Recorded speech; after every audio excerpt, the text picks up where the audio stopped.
Hey guys, welcome to my channel. This is my 2022 Honda Grom.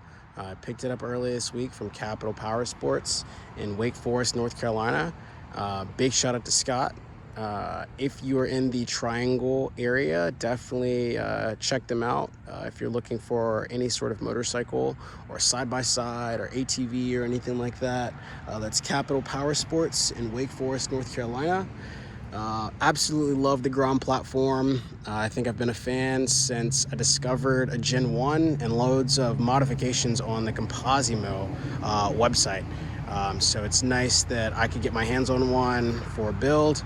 I love the solo headlight, which is a design feature of the Gen 1. The 2022 model now has easily removable body panels and completely different shape, which is really nice.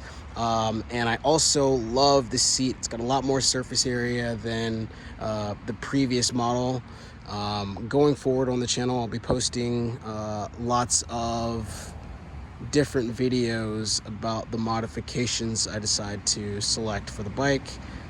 Open to recommendations, so if you have any recommendations for fender eliminators, I guess rear tail lights, headlights, turn signals and exhaust, and even side mirrors as well, definitely drop those in the comments. So thanks guys.